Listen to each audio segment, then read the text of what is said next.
The biggest night in television made its star-studded return, honoring some of the biggest shows on the small screen. The Emmys featured a live audience after the Academy held a mostly virtual show last year amid the pandemic.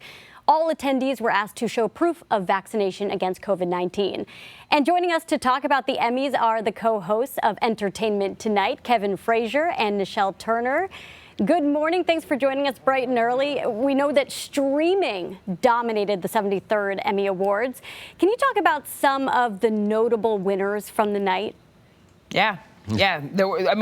There were so many. I think if you like The Crown and you like Ted Lasso, you were very, very happy. And that's big for Apple and Netflix. Absolutely, absolutely. First-time winner Jason Sudeikis, who was, so lovely and humble and always wanted to share the love with all of the rest of his castmates. He was backstage with us and he was saying that. But of course, they say you're our fearless leader. They put it right back on him, and then the rest of his cast. I think Hannah set the night when she won Best Supporting Actress in a comedy series. The tone that she set, getting up there on that podium, and the joy that she had, I think set the tone for the rest of the winners of the night. 100%. Yeah. And with The Crown, everyone was over in London. Well, most everyone was over in London. So it was an interesting balance between the folks that were on Zoom, but they were together.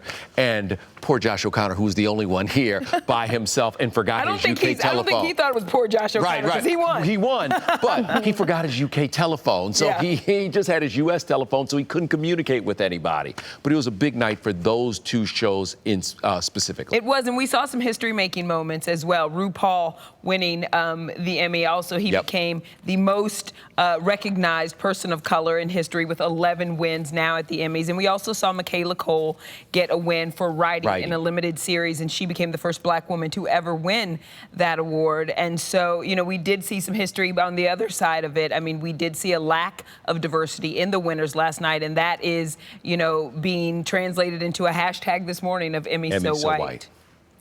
So would you say that was one of the biggest surprises? Yes, I think it was. I think there were a couple, it's tough because art is subjective in a lot of ways, but I think that we've seen what people consider a pattern in a lot of the award shows. So there is always concern there, and especially coming off of last year when there were 4 people of color that won in the acting categories to go from 4 to 0. And then you had people who were front runners, people like Michael K. Williams, absolutely. Michaela Cole, people thought maybe she could take home that award as well. So, yeah, I think it was a little shocking for folks, for sure. Yeah, it's one of the things I talked to with Tracy Ellis Ross about is that, Blackish has been nominated more than 20 times, and they have 1 win for hair. Yes.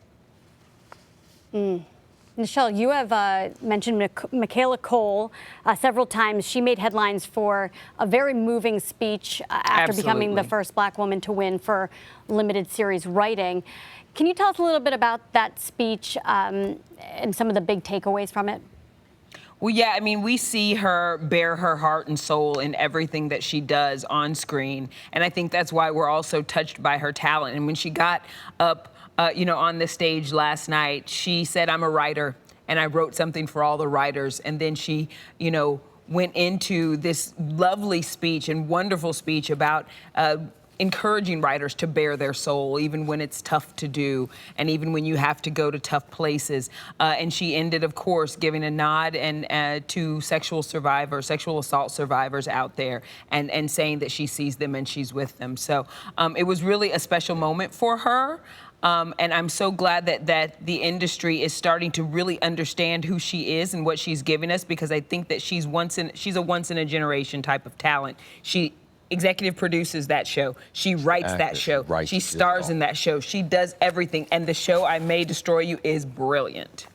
Well, thank you so much for your wrap-up of the biggest night in television. Kevin and Nischelle, thank you. Thank you. Thank you.